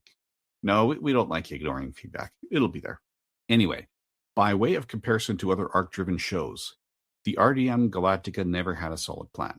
It had an ending that a human Cylon hybrid would end up being mitochondrial Eve, but lengthy and numerous deleted scenes on the DVD, plus his own comments on who Dirk Benedict was going to be, which was all abruptly dropped when Dirk had a change of heart and decided not to participate in the show that, he was just dog paddling for most of the series. Yeah, I think the RDM Galactica plan is like the X-Files plan, where Chris Carter knew this is what the picture's going to look like in the end, but he was very open to pitches for stories that could have red herrings along the way. And in what order we learn the pieces of that big picture. What's difficult is whenever you do have some level of plan that, for whatever reason, can't come to fruition. And so you have to drastically change the entire shape of whatever you're doing. Also, during the production of that show, he talked about changing what he wanted to do in response to fan interactions and stuff. And so that, I also find that troubling, because it's like, okay, well, you're telling a story, though. If you're telling a story, tell your story. It shouldn't change just because of this or that. I don't know. In the context of the narrative of the show, the Cylons did have a plan, but the events of the show drastically altered what that plan was going to be. And so they stopped saying they had a plan because they no longer were going to follow that plan. Yeah. Randy continues with, Lost kind of had more plan than is generally thought, but less of a plan than they claimed. The pilot was typical J.J. Abrams set up the shot, hope someone else knocks it over the net stuff. The people who actually ran the first season had one plan if the show made it to 13, but wasn't going to get a second season. Then they did have a sort of vague outline for where it was all going, which quickly ran around in the pretty weak second season's comings and goings. Season 3 recovered, and from there on, they actually did pretty much know where they were going and broadly how they were going to get there, though there was always an element of winging it, which is fairly obvious on a rewatch. The final season was largely derailed by behind-the-scenes and network crap, but stuff like we get off the island, but then we have to fight to get back on the island had been there since very early in the first season. You're a lot more familiar with Lost than I am. We were watching it as a family, and that's, my parents, my sister, my brother-in-law, we were watching it together. Got through 4 episodes of season 2 when my sister gave birth to their first child, and then that threw our viewing schedules completely out of whack, and we never came back to it. So, Lost and Battlestar Galactica are 2 of those shows I could do a show like this about. There are not that many shows that I have enough to say about where I could do like the entire series, but Lost and Battlestar are definitely in that list. Okay, well, I started both and finished neither, so I'm open to that concept. Randy continues, Gene Roddenberry's Andromeda, which Roddenberry had nothing to do with. Yeah, it was Gene Roddenberry's Andromeda and Earth Final Conflict, from what I hear, the idea that Roddenberry created it, it was literally a bar napkin with ideas jotted down. And one idea became one show, and the other idea became the other show. So his name was on it for marketing purposes. There was almost everything was created whole cloth by the others involved. I had a similar thought process. I was gathering the comics I'm going to read from DC 1997 for my Superman read through and other things from DC I want to read. And I was just browsing through all the comics that were published that year. And there were a couple of titles that had, like Gene Roddenberry's Andromeda. It was just another creator's name that I'm not going to name here for reasons. And it's like, I've never heard of this property. They didn't write any of the issues. So was it just like an idea that somebody said at a coffee shop one day, and then he got paid for having his name on the cover of the series? I don't know. But I was wondering if it like that sort of thing where it's just like, we say it's by this person because we will get you to buy it. Anyway, going back to restarting Randy's comment because of our tangents, Gene Roddenberry's Andromeda, which Roddenberry had nothing to do with, had a very detailed arc, which I doubt they could have pulled off. Though if they could have, it would have made B5 look like a minor gang riot by comparison. But they never even got the opportunity, since Kevin Sorbo got all Kevin Sorbo on people and had the head writer/creator fired because Sorbo couldn't understand the plots. So that's that. Yes, Sorbo famously said, "If I don't get it, neither will the audience, so you can't do this." I get the idea that he's going for there, but also you have to be an intelligent person before you can say that. I have an actress friend I'm not going to name here because it's kind of sharing something. She was good friends with one of the regulars on that show. And Kevin Sorbo's opinions were definitely in the minority, but this was coming off Hercules, and he had executive producer credit and pull, so it happened. Yeah. But yeah, there was some, on the one hand, it's the, hey, I'm grateful to have a 5-year job in an incredibly fickle industry, but on the other hand, it's not the job I signed up for. So there's a bit of mixed feelings on that. I have been watching Hercules and Xena through for the first time. I'm in the first season of Xena, second season of Hercules. Okay. Anyway, Randy continues. Bottom line, when people say we have a 5-year arc all plotted out, what they usually mean is we know what the final episode will be when the show's ratings drop or when it becomes unprofitable, with the exception of JMS and maybe Robert Hewart Wolf. And also, I guess Mark Scott Zicree had a pretty firm 5-year plan for Captain Power and the Soldiers of the Future that we didn't get to see. But yes, your former comment, Randy, where most of them say we know what it's going to end with, but they are very flexible on how many seasons go in between and how they get through them, is definitely more common. Yeah, it's the difference between saying, I know as I write Harry Potter book 1, I know how the story is going to end in book 7, versus I know the outlines of all of books 1 through 7 along the way. Those are two very different claims. And you might think, yeah, I can do this in 5 years and take 5 years to get here. But that's not the same as I have planned out the road of the 5 years it will take to get there. And saying the one implies the other. It shouldn't. Yeah, the analogy I've been using since my X-Files podcasting days were going into it knowing this road trip is going to take you from New York to LA, but being open to whether you go through Texas or go through Oregon along the way. Mm-hmm. So Randy finishes by saying, "See, I felt the amount of DS9 discussed in this episode to be entirely appropriate compared to last week and better placed as well. See, I can give positive feedback. I just usually choose not to because I'm a jerk." I don't think you're a jerk. I don't think you give us negative feedback. I mean, ever, honestly. The little bit of stuff about Star Trek earlier was well pointed. It's purely a result of my fascinations and the way my brain works. And so that's why I went off on that tangent. All right. So, and what's probably going to be the last piece of feedback for this episode anyway, because we have a lot. And so we're going to do another one, is from Paul on YouTube saying about the comics special episode, comics 1 through 4. It has always irked me when folks think they have to dumb things down for kids. Whereas I am very good with not exposing them to age inappropriate violence or sex, many kids are smarter than the lowest common denominator that folks like DC Comics management seemed to strive toward. How we get smarter kids is challenging them more. And some will do better than others, but give them something to stretch for. That is a foundational educational concept. Wherever a child is on a particular, level of understanding, call that I. You want to teach them and challenge them at I+1, because that's the only where they're going to grow. You cannot teach them at their level. You have to teach them at just above their level so they can get there. Not far above their level, just above their level. And that's how kids grow. Yeah, it has to be a little bit new, but not frustratingly new.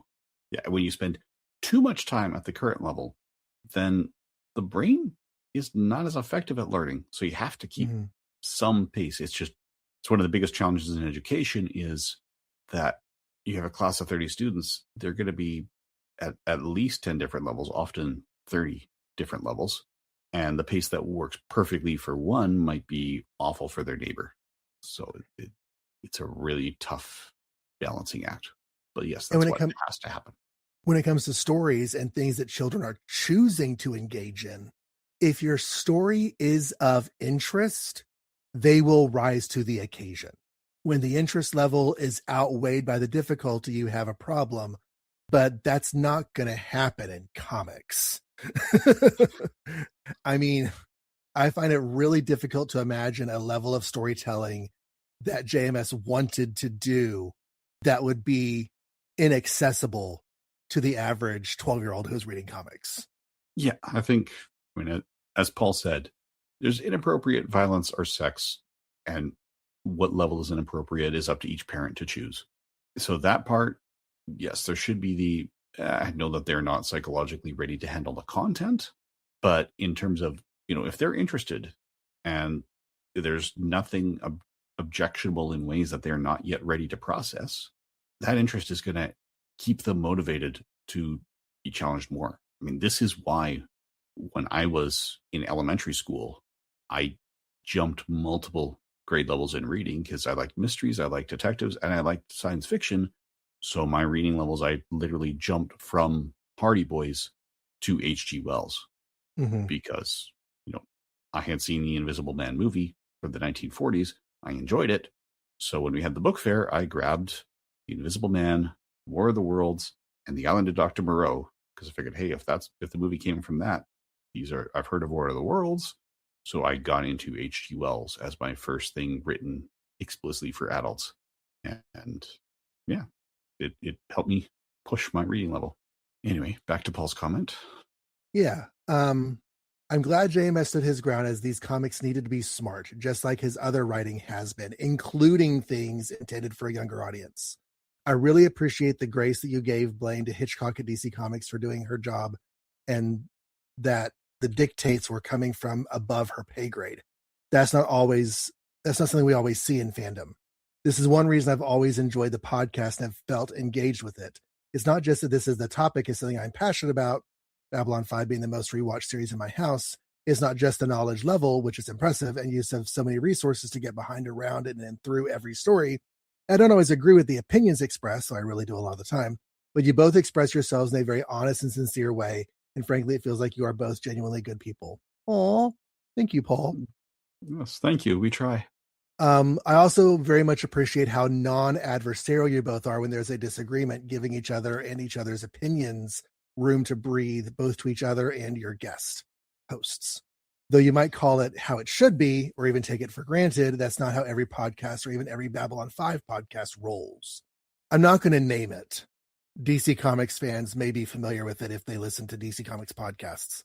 But there is a podcast that I picked up because the topic and the ideas being discussed about the topic I really enjoyed. But there's one particular aspect of the conversations that once I realized it was happening, it drove me up the wall. And that is, you have the main guy and the second guy doing the show.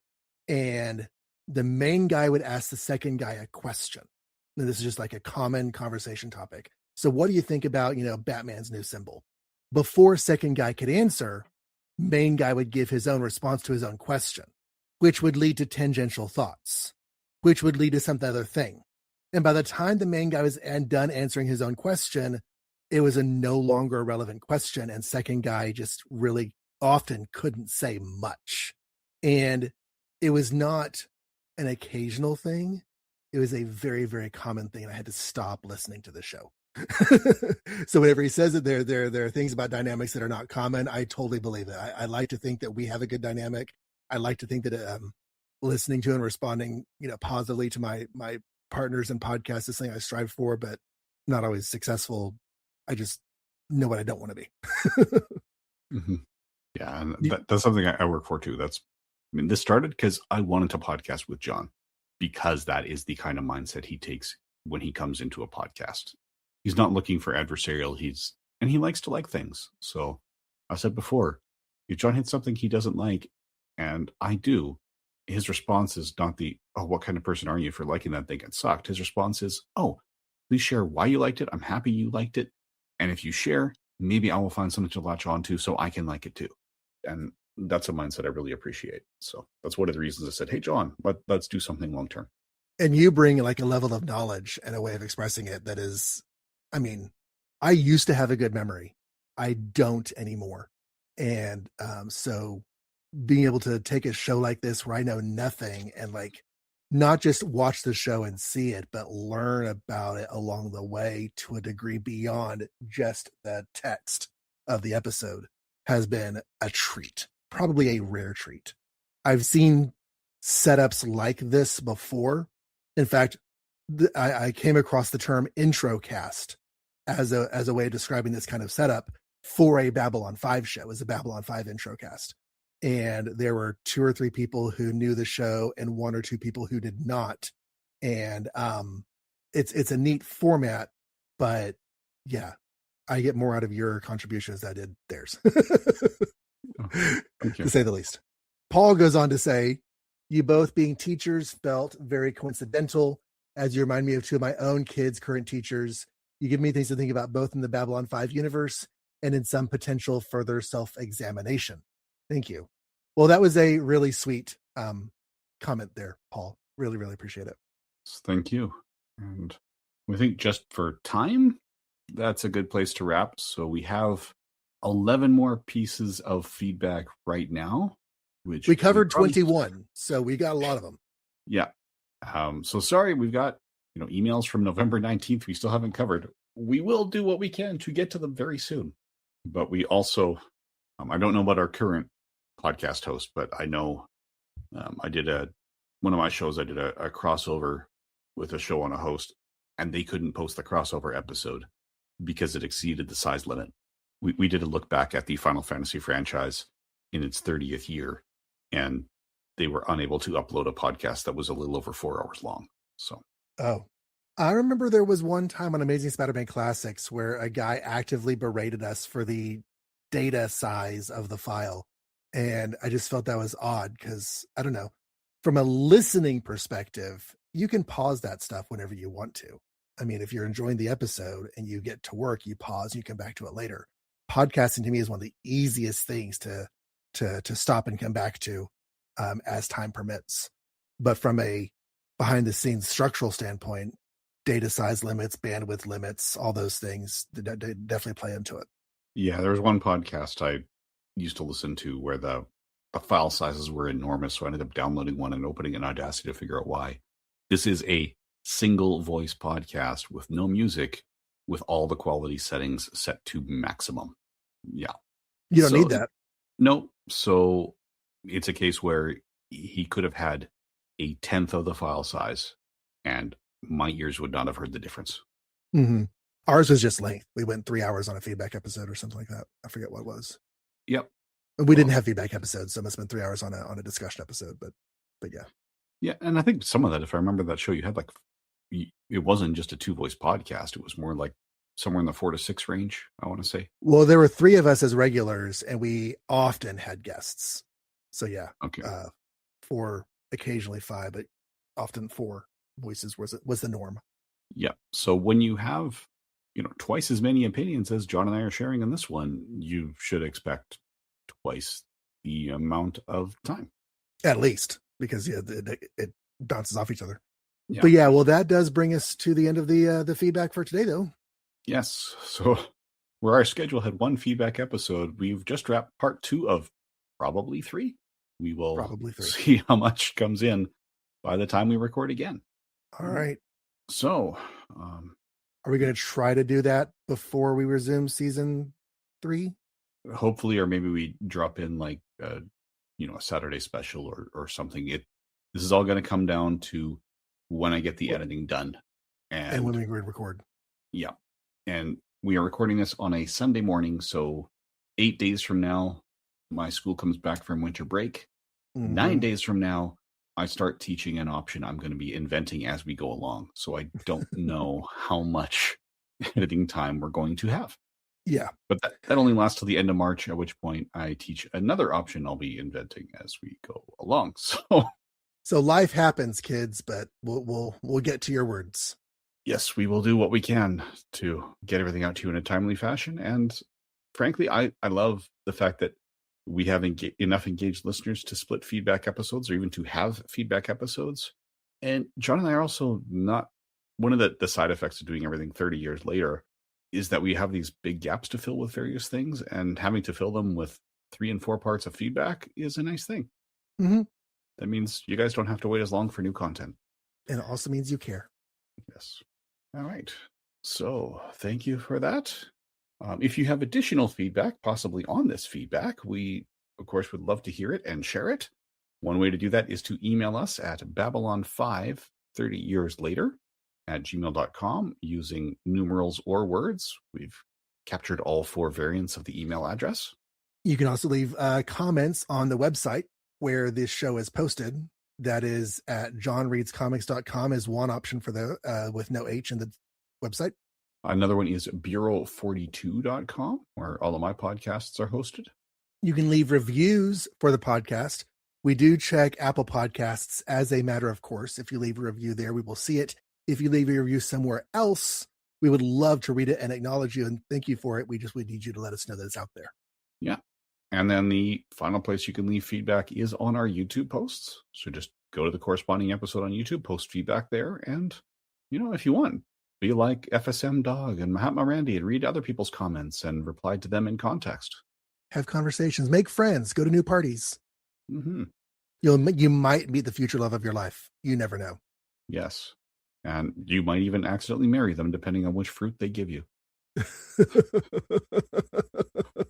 So possibly. And then find out that your entire would-be marriage has been undone because you had to leave the show and get a new character. Yeah. Oh, and it's too soon to keep that joke going because not all listeners have heard it. Right. So until then, thank you for listening. And good eating to you.